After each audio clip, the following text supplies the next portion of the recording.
This is Discover Crypto, and we have a huge show for you today. We're going to talk about 4 reasons why we may be at the Bitcoin floor. A lot of people are calling for lower levels, $30,000 Bitcoin, maybe $50,000 Bitcoin, but we're here to show you some 4 compelling reasons why we might be finding a bottom. Also, we're going to talk about hype. We have some major news with the Clarity Act, and then we're going to talk about more fallout from the email scandal. We're just going to briefly name a couple names. They might get DZ'd. But first, let's look at the market, and then we're going to dive into the Bitcoin charts here. Let me add to the stage. And right here, you can see a sea of red. I'm going to hit refresh just to make sure we have that accurate data. ETH is now down 3%. XRP is down 2.5%. Cardano down barely, down 0.4%. And if we look, we might see hype. Yeah, hype is in the green. Been telling you about this one. This is the last altcoin that I have made a purchase on. The last 2 investments I made, Copper options and the Hype altcoin. We're going to look at the Copper options a little bit later as well. Hype is looking really strong here. We got some major news. Hype get into a somewhat crowded market, but the numbers are compelling, and we're talking about prediction markets. So they just did a major announcement, but I also want to show you the Bitcoin charts. And then later on, we're going to bring on Drew. He's not ready just yet, but he's lurking in the building. Drew is going to be joining us in a little bit, folks. But let's go to TradingView. Let's look at the Bitcoin charts. All right, we're going to type it in here. Let's see. Did we see the 10 a.m. manipulation today? We can normally tell pretty well with the 20-minute candles.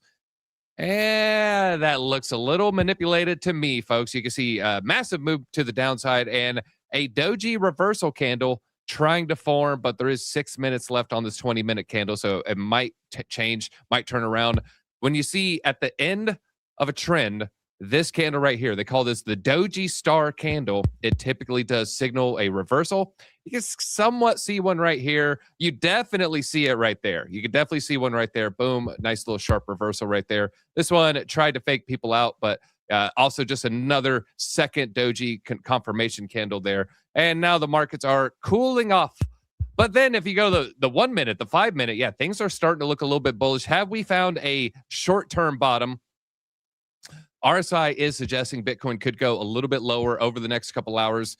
You go to the 3 minute, we're seeing a little bit of a bull div on the 3 minute, but we don't even see it on the 5. We don't really see it we see nothing on the 7, but a V-shaped recovery, which can happen. But, beware. This is 7 minutes later, 14 minutes later, maybe 10, 15 minutes later, might see another turnaround. Now, let's talk about the 4 reasons why 75K may mark Bitcoin's price bottom. And now we got Drew. Drew, are you back? You were lurking around in the hallways. I mean, you took your camo off. You're in a camo outfit earlier, right? Listen, I had my ghillie suit on. It was great. I'm ready to snipe the bottom. In general, man, I'm kind of excited about this time frame. I am the most excited to cover crypto when the prices are low and we're not chasing giant green candles. I feel much more comfortable. But that's the whole argument right now. Are we at the bottom? Are we at the top? CCA saying 75 is not the bottom. Well, Drew, let's go into the reasons here. Now, we got 4 reasons why this could be 2026 floor. So despite the price downside, 4 indicators suggest Bitcoin may hold above 75K through 2026. Number 1, yields on the 2-year treasury. Now, this one's a little bit, you got to think about this one. It's unchanged from 3 weeks earlier. A surge in demand for this 2-year treasury would push yields down because there'd be more of a demand, similar to what we saw in October 2025 when Bitcoin peaked. That's when U.S. entered a government funding shutdown. So we're seeing no 2-year yields unchanged, meaning no shutdown is likely. That's reason number 1. Reason number 2, S&P 500 flirting with an all-time high, just 0.4%, also signaling confidence in the swift solution to the partial government shutdown. Mike Johnson, the U.S. House Speaker, he said that an agreement is expected by today. So number 2, also a sign seeing no shutdown is likely. When there is a shutdown, that's when Bitcoin could really get pushed down because all markets are spooked. Also, we're seeing resilience in Bitcoin derivatives, suggesting professional traders, they're not turning bearish. So the big money right now is bullish. And the 4th and final reason, traders growing concern after ETFs had massive amounts of outflows. But then when you look at the number, you look at the $3.2 billion in net outflows since January 16th. When you zoom out, you realize this is less than 3% of all the products under management. So 97% of the ETFs, that cash is still in. And then we're going to go over number 5 a little bit later. That's FVG. If you know what that means, type it in the chat, but I'll reveal that in a little bit. Drew, what were your thoughts over these, 4, potentially 5 reasons that is the bottom? Is that it? Do you think 75 is the bottom? Yeah, I mean, 97% of ETFs still being in. Retail is not driving this market. It is institutional, right? So 97% of ETFs still being in, a vast majority of the early adopters of these Bitcoin ETFs coming in right in that range of $60,000-$70,000. I really also feel like the S&P near all-time highs. I am doubtful that the S&P is done. I really am doubtful that the S&P is done. We're at basically a time frame of inflection point where I feel like an American economy boom is on the horizon. And, the long-term outlook of this, man, it's the price to produce Bitcoin. I think that is the hardcore floor outside of all these other things. We just tapped the top, like right in the range that I was looking for, like $75,000 is exactly where I was looking for the. And I think the 4-year cycle time frame wise, like how long it took to get that pullback is right on point, right? It was October, November of 25. What everyone's looking for. I think where people get screwed up, DZ, is how much downside they expect to have for Bitcoin once that 4-year cycle top kind of goes off. That is where I think the metrics and where a lot of the things that go into macro analysis of Bitcoin get a little bit weird for people. Also, I just got a message. We have a Cardano long call from the quant just now. So I'm looking at this, and actually I'm working on getting set up in this trade, but the quant's feeling up. The quant, we will show the trades in a little bit. Yeah, the quant is starting to heat up. This is going to be a directional trade. This isn't going to be a trade that is trying to catch the exact bottom. They do momentum-based trades, so they don't catch that Pico bottom, because that's how you cut your hand. You're trying to catch that falling knife. They wait for that confirmed uptrend to the upside. Now, I do want to cover the FVG, fair value gap. So what is the fair value gap, everybody? So Bitcoin, reason number 5, we might stay bullish, is going to be the fair value gap. So fair value gap, Bitcoin traders explain why this could rebound towards 85K. Fellow analyst Titan of Crypto said that after sweeping the previous monthly low and the past quarterly low, Bitcoin could rebound towards the first fair value gap between 79K and 81K. Above that, the next area of interest is the second fair value gap between 84 and 88. What the heck is a fair value gap? A fair value gap is going to be a way of looking at these candles. It happens when the price moves very fast, leaving a gap in a 3-candle pattern. The first candle's wick and the third candle's wick don't overlap at all, showing an imbalance where no trading occurred. And they have a picture. They have an example. It's right here. So let's zoom in. When you see basically the bottom of this wick and the top of this wick leaves a gap, that is this fair value gap. I hear Frankie Candles talk about fair value gaps. There's a lot of traders. They pay a lot of attention to fair value gaps. Last fair value gap we got to the upside is over here. This is going to be the first one. This is all the way from... This is November 15th. So this is after the October crash, but this is still during our downtrend. And this fair value gap is right near 100K. So a lot of fair value gaps potentially signaling that Bitcoin could go a little bit higher. Now, Drew, are you getting your trade set up? Are you about to open up the trade? I'm going in. I'm going to set it for a limit here. But honestly, it's actually looking like a pretty good time to get in on this. So I'm setting it up. And really how the quant sets up these trades, it's risk adjusted, right? So if you go in the Discord, you can see the percentage of the trading portfolio that goes in. You can see the stop losses, all 3 take profits. I usually target the take profit 2. More often than not, we're at least able to get to the take profit 2. But yeah, I'm setting this up in the background right now. This would be incredible to see altcoins and even Cardano rise from the ashes right now, because there's a lot of people that are super sure of themselves of falling way below what I view as the amazing buying opportunity right now. So this is we actually did get the weekly report. We didn't do the quants weekly report I do want to share that. I did say we're going to show it every Monday. He did post it on Monday. It was just later. It was actually a AM. So Monday evening for him actually ended up being Tuesday morning. And if you look here, total profit, 240%. There's 34 wins, 18 losses. The TP1 strategy could have been a little bit better, but there's going to be a lot of volatility in the markets. And we closed the month strong, 96%, 1 win, 0 losses. And that was all from basically the 27th, 10 wins, 11 losses. Crazy, crazy day trading there. But the wins are notching up. And then more trades. And do we have the new week? We can go ahead and start. So we hit take profit 1, then closed out. So I guess you count that as a win. Still seeing if there's anything that is closed.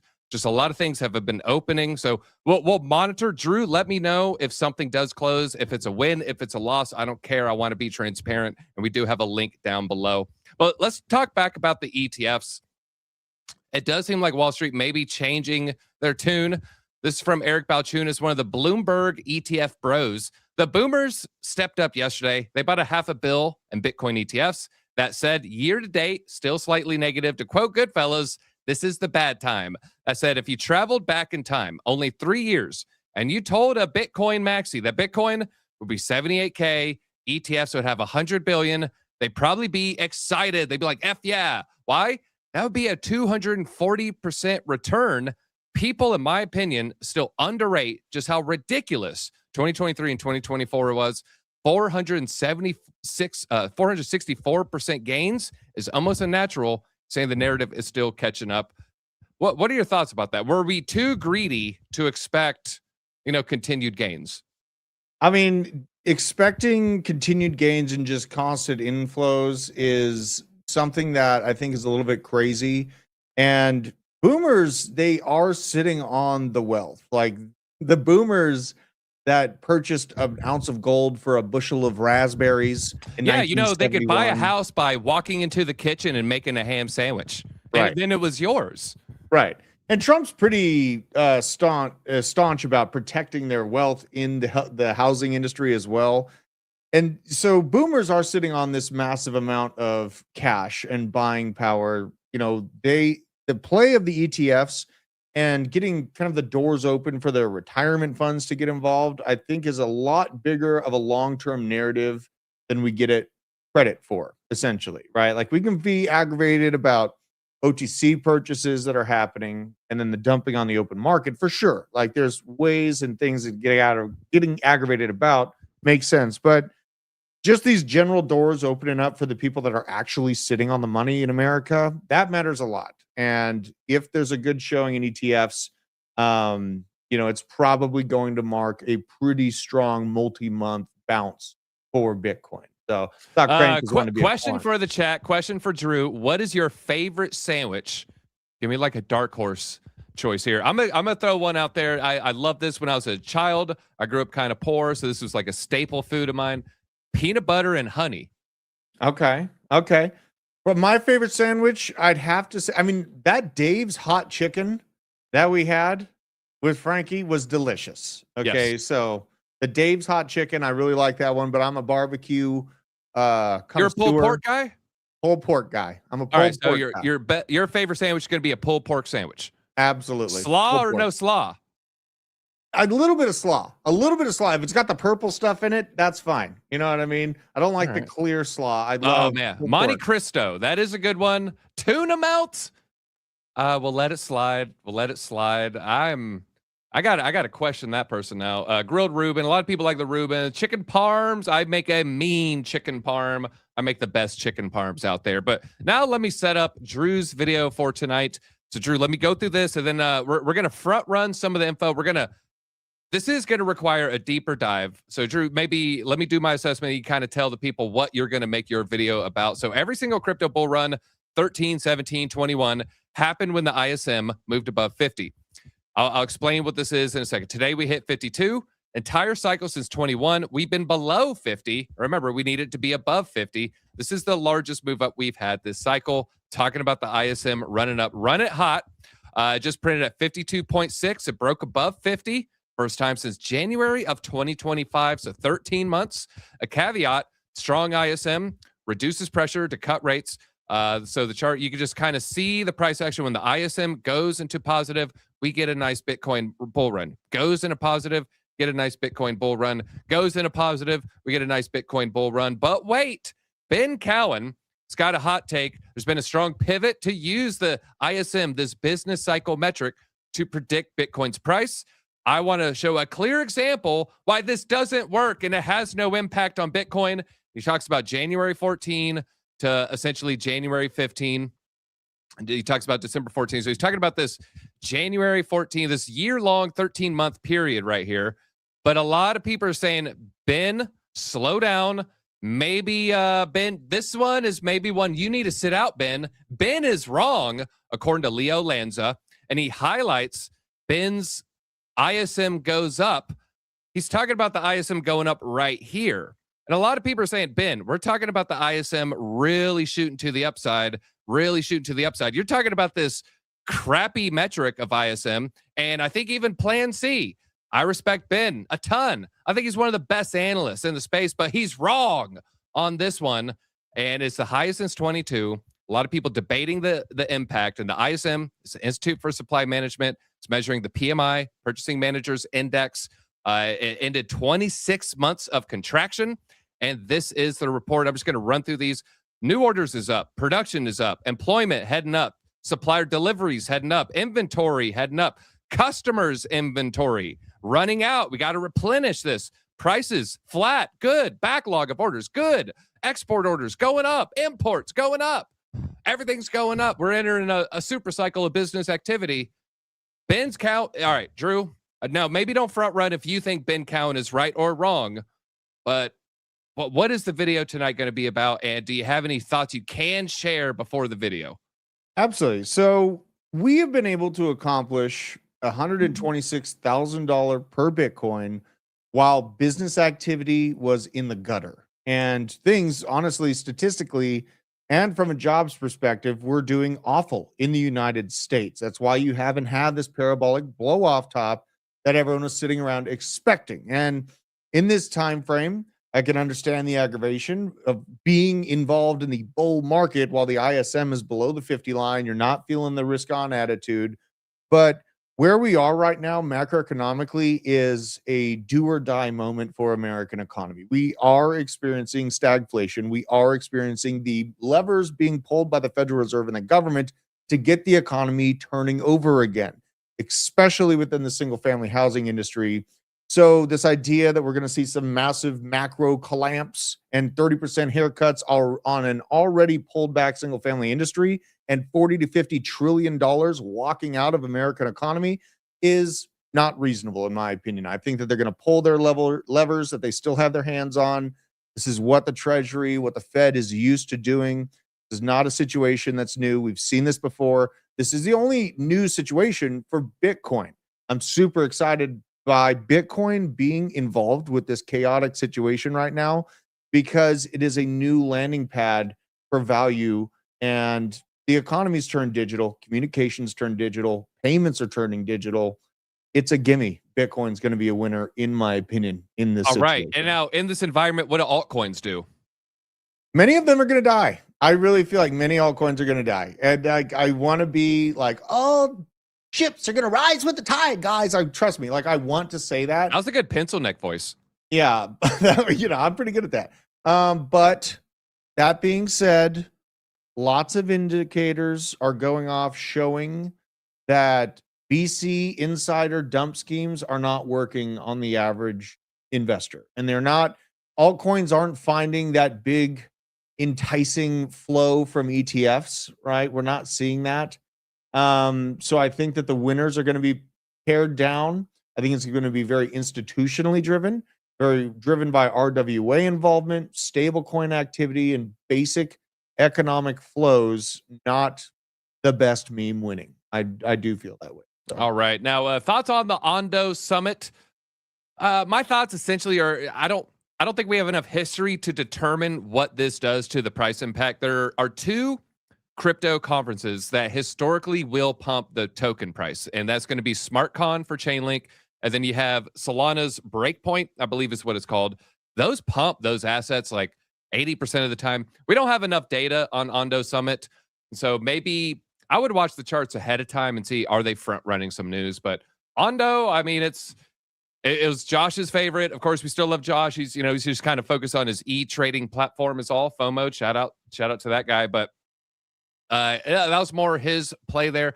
I would rather get Canton versus Ondo. You probably would agree, Drew. Canton over Ondo. Yeah, I mean, I have Canton. I got it like the day it came out. What is going on with that guy's hairdo? Hold on. Can you like go to This the front? guy? He's like got a mullet going on, but he messed up. Oh my God, Tom Lee looks like a mess. This has been stressful. Tom Lee's coming off a bender. You Yeah. talk about, is that It's the guy in the Barry? kind of at the front of the show. He's like, I have a mullet, and I understand when you get a little bit of flair, but that was a little bit crazy there. Ondo is intriguing to me, though, man. Moorhead. I will say where Ondo's at right now in terms of TVL is going to like extreme all-time highs on Ondo. They did make good with tokenizing stocks, and they do have a lot of leaders from major organizations willing to speak at this Ondo summit. So I kind of combine those two things going on. It's almost like, I'm having to watch the token unlock that's ongoing for Ondo. And I think the token unlock is helping price go down because they're dumping. But it's a project. You can't really fake treasuries on chain. No. You can't fake activity on the stock market on chain. So it may be one of those altcoins that actually has longevity built into it. I am acknowledging and kind of analyzing, because I dumped Ondo when we kept hitting $1 and then falling on our face, right? You remember that just a few months ago? I got out of the way and I was in Ondo for a really long time. Structurally, they have not fallen apart. They haven't lost the narrative. They are experiencing token unlocks, though, with these vested tokens. And it's just a bad time for altcoins in general. So it's maybe a chance there. Folks, that's why I've been looking at copper options, and we're going to look at altcoins in a second. At this rate, Bitcoin 1 million in 15 years. That's something we should be happy with, but no one's going to be happy with. It will be beating inflation, presumably, ostensibly, but we should all be happy for $1 million Bitcoin, even if it happens. Well, geez, 15 is the year 2041. So you're right. I'll be seething if it doesn't happen by 2039. We said by the 30s, so we will want it to happen by the 30s. So touche. The copper option, killing it today, 46.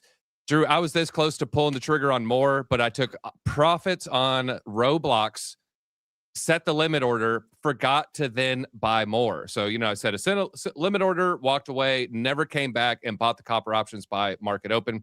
Now, someone said, look at Circle stock. I did close my Circle options. It might be time to start dipping the toes in the water on some Circle options. It's below release point. Yeah, it's like, this is going to lows it has never seen before.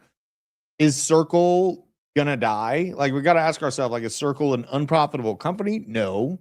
Is it likely to die? No. In my opinion, it's likely to be used as a universal high income asset at some point in the United States. Like, seeing this chart, Circle is a chart that's giving me FOMO because it's structurally still there. The narrative's still there. Yeah, all of it's still there. It's just the price absolutely beat down. Is the trend to zero still there? It is. Do we have a floor right here, though? We don't. Oh, man, it's looking bad. All right, others. Let's get some bullish news on altcoins. Others, BTC did something really bullish. First time in 4 years. The monthly MACD has closed 2 consecutive months in the green. And I was like, wait a minute. I thought the MACD was turning bullish already. Well, it did turn bullish, and then it turned bearish. We're going to zoom in right here. We're going to stretch this MACD so we can see a little bit better. This is the period right there. Talking about we got this short-term moving average moving above this longer-term moving average. The blue line crossing above the orange line kind of did happen right there. But that was very short-lived. You can see one green candle, but now we're checking 3 days in February, and it's green. So let's start taking the victory lap. Let's start counting the chickens before they hatch. I kid, but if this can maintain, we are looking very bullish. Last time we had 2 months into the green, it was right here where others BTC would basically be $1 out of $8. It's 12%, and then it would end up skyrocketing to 50 cents on the dollar. So it went from 1 out of $8 in the crypto market in altcoins to 1 out of $2. This is pretty bullish, folks. Now, this is adding ETH. This isn't like total 3. This is adding Tether. This is adding ETH. This is adding USDC. It's adding everything except Bitcoin. But looking at this chart, looking at the monthly crossover here on the MACD, very, very bullish, everybody. Now, I do have some stuff on the Clarity Act and the meeting that they had with Coinbase and the bankers. It's from Sander Lutz. So Sandy Lutz here. Sandy Lutz at the White House meeting today between crypto and the bank reps. White House basically drew a line in the sand. Trump said, get this done by the end of the month, said familiar sources here. Hard to see how the market structure bill could have a chance of passing if they can't resolve this by the end of the month. There's going to be future meetings, which will be smaller. Banks are adamant about closing the loophole, aka preventing Coinbase, PayPal, others from offering user rewards on stablecoins. Coinbase hasn't shifted on its insistence that it should be able to. And of course, if nothing changes, the banks lose because the loophole does exist. So the banks need to do something. They can't just refuse to negotiate. This is the CLO, Chief Legal Officer of Coinbase. In my old judge days, I mediated hundreds of disputes. The oldest tell that a party isn't looking to negotiate a damn thing is send negotiators with no authority to negotiate. The White House deserves a ton of credit for its hard work and patience. Basically saying all the bankers in the room really couldn't do much. Bank trade reps mostly avoided details, did not want to discuss discrete solutions, suggesting, hey, maybe they weren't even there to negotiate. Crypto talk show banks unwilling to compromise over these yields. They reportedly refused to make any deal. Crypto reps left frustrated, feeling the banks are stalling here. And so the narrative now, Drew, is banks got to come to the table or else. And if they don't, well, they're going to end up losing anyways. Because guess what? Coinbase can give yield. As the rules are written, they can give yield. And so they're trying to change this loophole, but they're not from a position of strength, in my opinion, except for bribing the politician. Out of the bag, right? Don't you think the cat's the genie's out of the lamp? You can't, you can't squeeze. What's the dead comedian that played him in Aladdin? Chris. What's the guy's name? You know what I'm talking about. I can't remember his name. I know who you're talking about, but Mrs. Doubtfire was played by. Chat's gonna let us know. They're like, it's Christopher. Yeah. I can't. Well, you have a really good point. It's like Coinbase is already allowed to give yield. They're already a custody agent for BlackRock. They're already like, and this is where like TJ's like original and very original take that is this is like JP Morgan versus BlackRock. I think that actually is going on in the background right now. And it's almost like Coinbase and BlackRock in cahoots with each other. JP Morgan trying to find a way to retain control of how money flows and how yield can move and where the interest will actually flow. So some would say it's like the nexus of power versus the Vatican. The two main nexuses of power. You look at the leadership structure of those two particular companies. Absolutely. So, this genie's out of the bottle, and I think that's what I was honestly thinking of Christopher Walken. No, it's Robin Williams. Robin Williams. I really think that this is a very healthy sign. Even the more pushback that JP Morgan and these old school banks give, I think the more interest is going to be generated because this is now something that the president, that the Treasury Secretary Scott Bessent has been telling American public and investors for years now about all these opportunities and all the ways that we can fix these financial woes with crypto. And what are they going to do? Just walk that back? Never mind. We're not going to fix anything, you guys. We're going to business as usual. Everyone sit down, calm down. That's going to create a teenager syndrome where people are going to go seek out that yield that they've been told about by the government leaders. Okay, yeah. The old teenager syndrome. I like the name of that, and that's something you're going to be facing before too long. Now, the Discord did give us the ADA trade. All right, guys, we can tell if it's good or bad. No, I'm just kidding. We're going to stretch this y-axis. Look at that, Drew. Yeah. Look at that. Look at that. The Discord is printing. I'm guessing somewhere around the pullback there. So if you jumped in that ADA trade, we're not quite at take profit one. It was like 34.8. Really close, though. We're getting close, folks. All right, we did have some good news. Trump announced a trade deal with India. U.S. is going to lower theirs from 25 to 18. India is going to keep theirs at 0. India is going to stop or significantly halt buying Russian oil. and they commit to buying much more from the U.S. So stock markets are going to like this news today. Also in the news, we're seeing more fallout from the file release. I'm not going to get into the details. We kind of did a couple deep dives yesterday. Talked about Michael Saylor, talked about a few other, Jason Calacanis. Let's just kind of throw out the names. Peter Thiel. Peter Thiel is all up in it. You can see Peter Thiel, Adam Back, Austin Hill, Joy Ito. We did the whole deep dive into Blockstream yesterday. So watch yesterday's live stream where we covered that. We also have Elon Musk. They basically said his autism's too high. Same thing with Michael Saylor. Autism's too high to blackmail. Then we have Brian Johnson.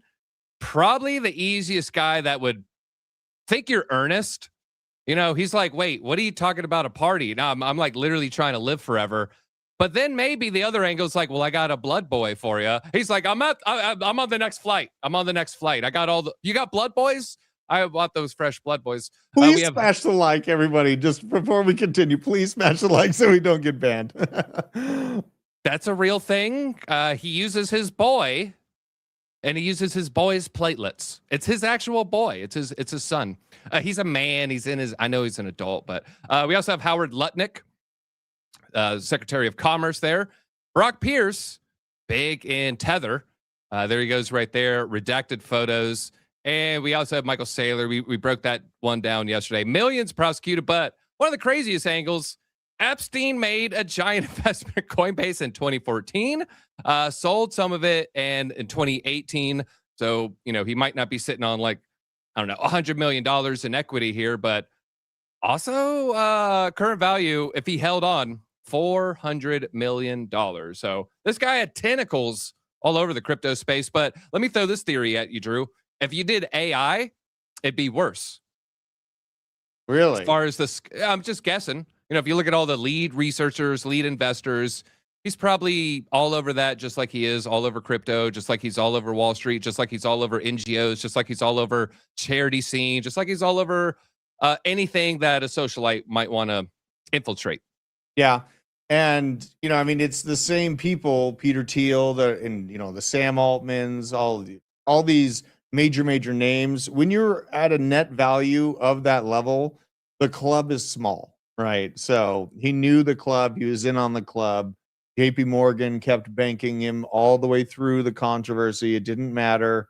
It was a club. Thankfully, we're not in it. It is kind of maddening knowing how many people were connected to that situation.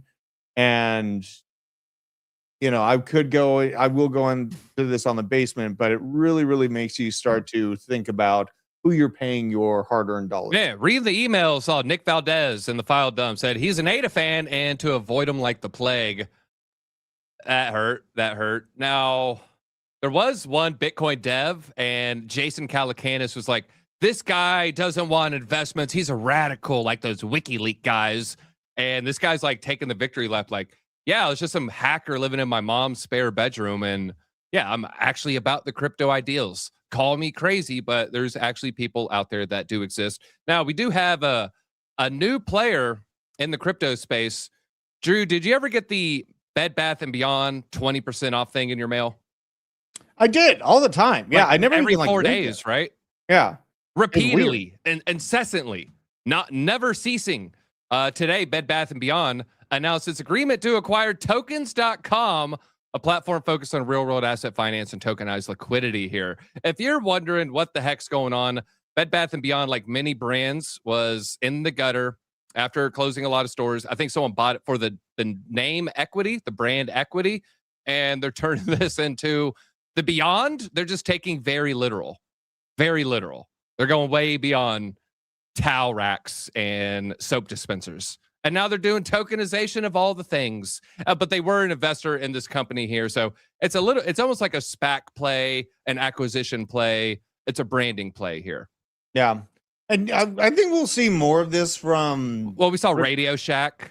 Right. Radio exactly. Shack. Yeah. Yeah, because these are like brick and mortar locations that are seeing a decline in traffic, right? And so as a company with a big bag of cash, you're looking around for where you can invest the cash to make better returns, right? Because if people are starting to basically just shop online, malls look like graveyards right now. It's the weirdest thing, except for Atlanta Mall. It's always popping with a bunch of teenagers and a bunch. Well, you got to go there for your fight club when you're in Yeah, high school. absolutely. And in Atlanta high school, you go, well, if the Waffle House is crowded, got a 10-minute wait, you go across the street to the mall and you have fisticuffs in the food court.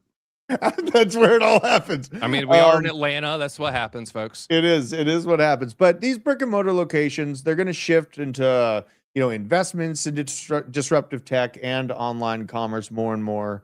There's four more examples I just looked up real quickly. So, we have Radio Shack, we have Bed Bath & Beyond. Big Lots, big lots. They had the great jingle. So, I mean, there's value. There's actual value in that. I'm not kidding. I think there's real value in that. Toys R Us. Okay. Hooters. Oh! They filed for bankruptcy in 2025. And we have Claire's for the ladies there. If you want cheap jewelry that's going to turn your earlobes green.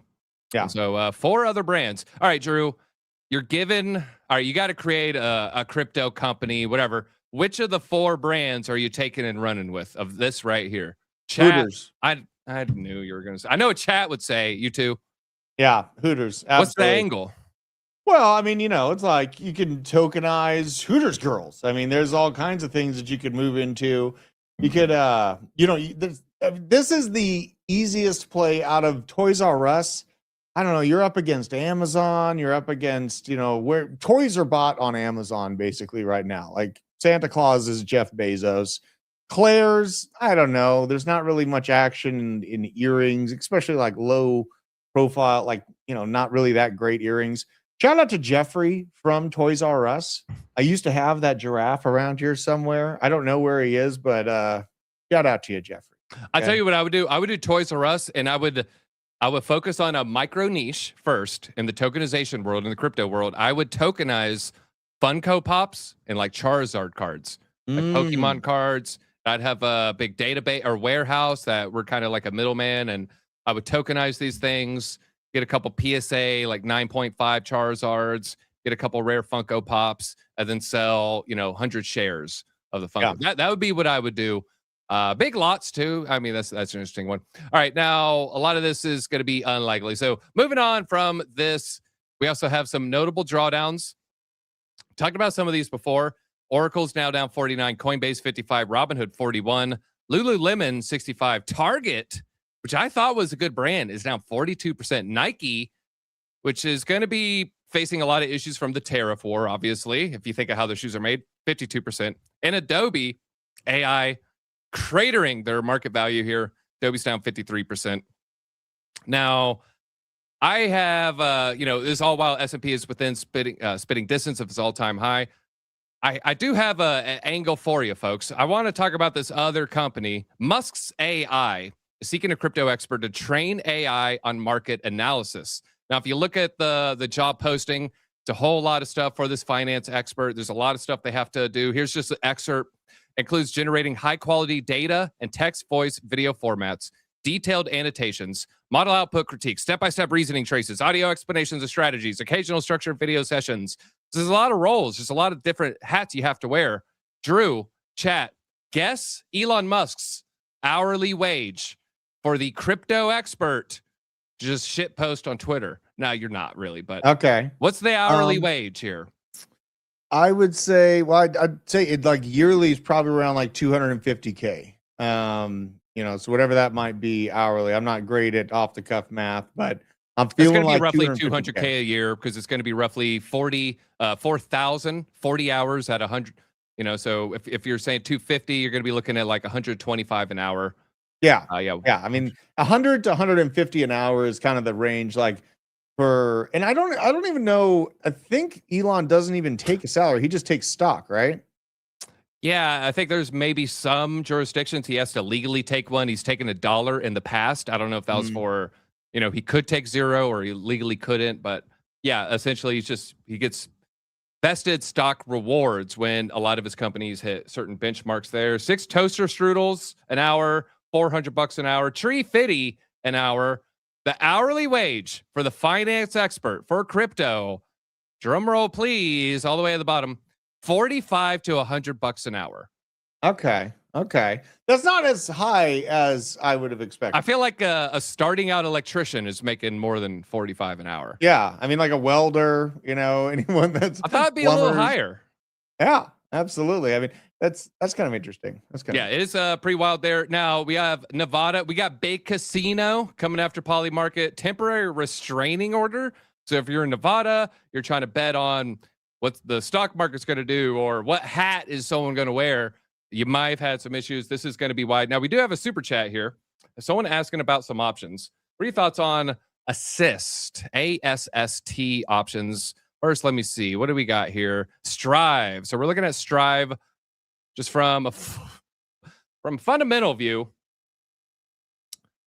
Okay, that's a downtrend. That's a downtrend. Oh, wait. We do have lower periods. Okay, so what are we looking at here? All right, so we do got a area consideration that we could head to. Although you're buying into, the pain here. We're not seeing any strong indication that the RSI wants to reverse. I would wait for some bull divs, and I would see do the bull divs play out. Bull div played out right here. Bull divs are playing out before that pump. This also was a bull div. We're seeing higher lows, lower highs, or lower lows there. I would want to wait for some confirmation. This does suggest to me that it might continue to go down. But if you really feel like you got a thesis, just watch this. You could try to front run it maybe with the 12-hour, let's see, or 8-hour, see if we get any. It's not going to give me anything because of the stock market. Oh, I'm on regular candles. Go to Heiken Ashi up top, and that might help as well. But good luck. Now, I guess that's a good segue for the copper options. And let's see, I have that right here. 3-month charts that we're going to pull up right here. Copper options. Look at this, folks. I'm liking the copper trades, and we have been pulling the trigger on July expiry a little bit more often. So keep an eye out on copper. Now, I shifted gears from Elon Musk here. Elon Musk has another crypto story. He says SpaceX may put Doge on the moon. And it's coming from this post right here. Let me just go straight to the source. SpaceX is going to put a literal Dogecoin on the literal moon. This is all the way back in 2021, January 2021, unless they're European, it could be May, but April, sorry. When Elon Musk, they tweeted out from Tesla's owners, Silicon Valley, maybe next year. Does this change Doge's price, Drew? Does this get into the media landscape enough? Does it get retail excited? Does this make anyone care where it can affect Doge's price? I mean, I'd say within like maybe 10, 20%. I don't think it'll make like 100% run up. That gain that we saw in 2021, that's done forever. Yeah, like when Elon hit SNL and retail was totally driving the boat on, how well altcoins did. The market caps were way, way lower. The inflation rate on Dogecoin, it's a harder and harder ball to move. And the mainstream media hates Elon, right? Like it's almost like everyone that loves crypto and Elon, they're all in X together. The mainstream media is doing everything they can to stop Elon. They're not going to push that narrative out for him. I don't feel like. I think France even like raided an office of XAI or something like that, either overnight or this morning. So I can tell these major players, they clearly dislike Elon Musk. So. Oh yeah, 100%. We could go, man, that's a whole other episode, Drew. We could probably talk about 2 hours on the whys and the why nots, and is it warranted? Is it not warranted? I'll say the recent email dumps puts a couple points in his favor. I think that should be, let's just go ahead and say that. So kudos to your autism, Elon Musk. It made you unable to be blackmailed because you were totally missing those social cues. Or he's just smart enough to be like, no, I'm going to build rockets in my limited time that I have each week. Hype is popping. Hype's popping because the team nods a prediction market plan. Maybe this is why Hype started running up. Maybe this was front ran. I don't think, when I think of Hype, like, did the executives of Hype keep this closely guarded secret and not tell anybody?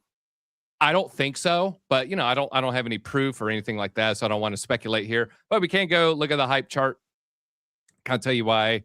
I mean, I'm interested in Hype just because it has all the revenue, folks. This is a revenue play through and through, making tons of revenue. This is a falling wedge, broke, didn't quite hit this area right there. Came very, very close though. A lot of people waiting for $20. They did not get the $20 entry, bounce right above. I mean, this was as high as $60, and I think it's in a more healthy position today than it was then. The market's not in as healthy a position, but the markets will be healthy again. And so hype's going to $100. You heard it here first. I don't mind top lasting it even at 34. If it hits 100, that's a 3x. I think a lot of people should be happy with the 3x for hype. Do you have any thoughts on hype? Yeah, I mean, I think that, we're seeing people try to compete with hype. Hype has got decentralized trading on the lockdown. Its revenue is undeniable. It's a gimme that it'll try to do prediction markets, and it's actually probably one of the only things out there that can tangibly, compete against Polymarket. But I think more of the hype people that use it, they're big traders. They want to have control of the assets and be in trades at the same time. And this is where hype is one of the small, it's on the small list of altcoins that I actually like, especially in this environment, seeing how institutions in full control. Throw out a couple. I'll throw out hype, and I've been really impressed.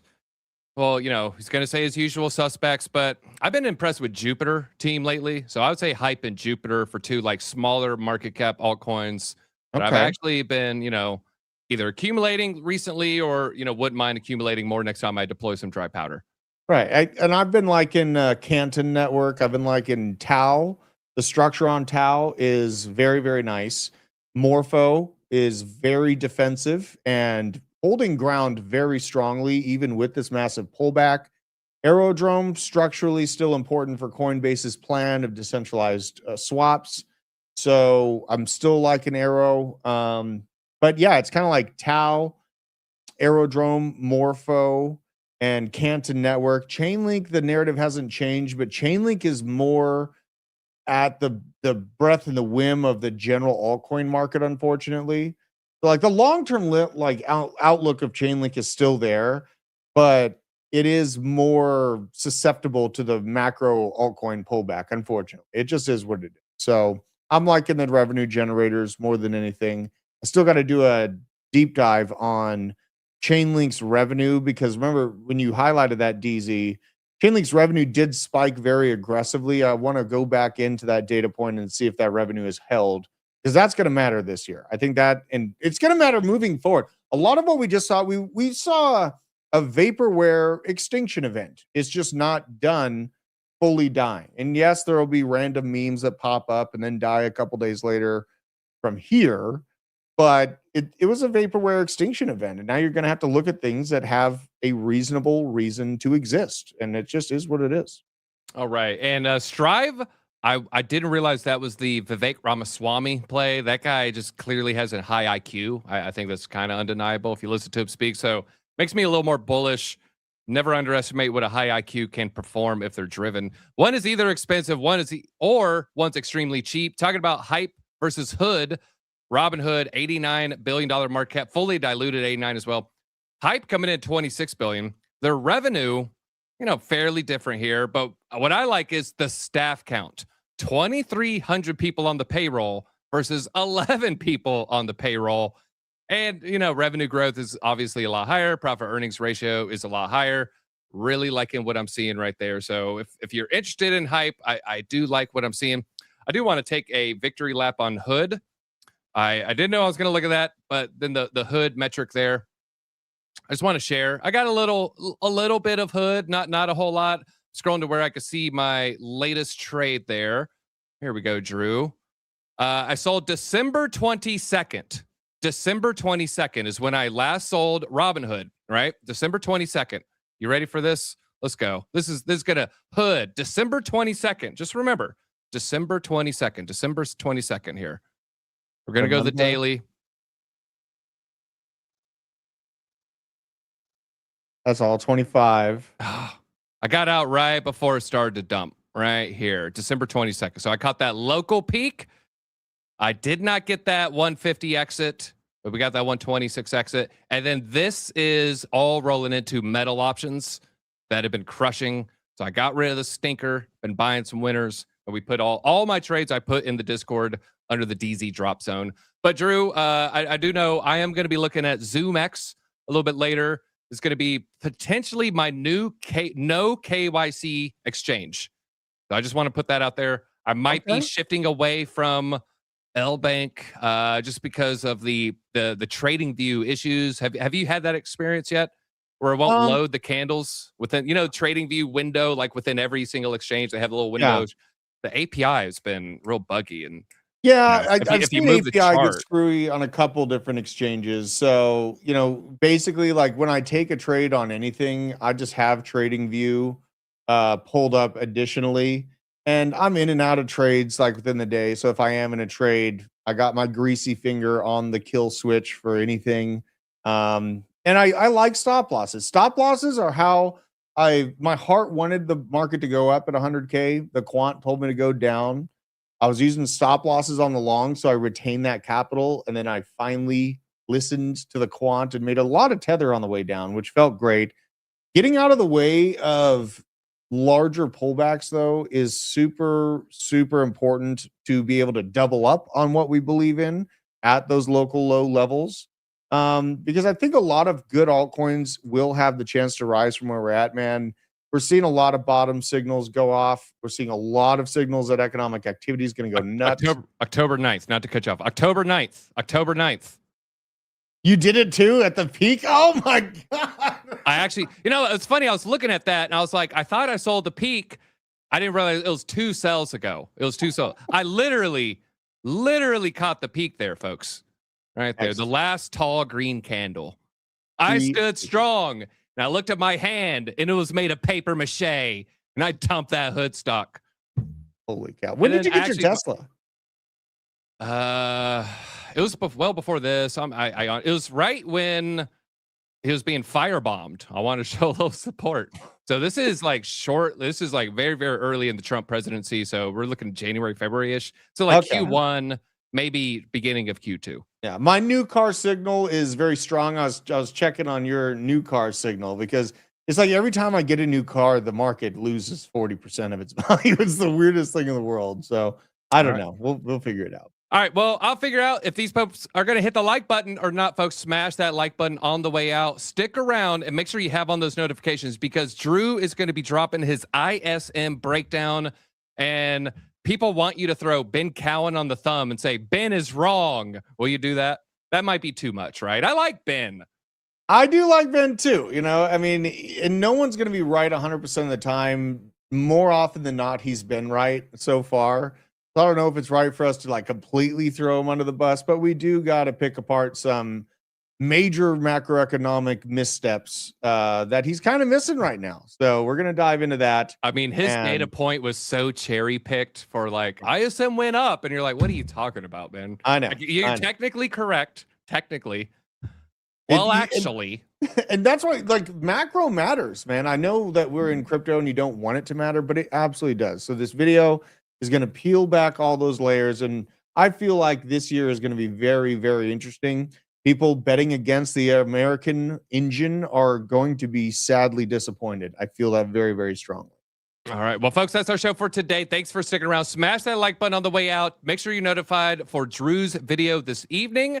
And if you see those shorts, maybe give us a like on there as well. We really do appreciate it. And I will see you folks in the future. Now, a message from our We just wanted to take a quick second to shout out our sponsor, Arculus. They are a cold storage hardware wallet, helps you secure all of your digital assets for the future. Just tap this thing to the back of your phone and boom, you're in. We wouldn't be able to do this without them, but also wouldn't be able to do this without you guys, the Disco fam. You've supported us a lot over the years. If you want to support the channel now, just use the code DC20. It gets you 20% off this card. It's the #1 way you can support this channel going forward. Thank you for your support. We'll see you at the top.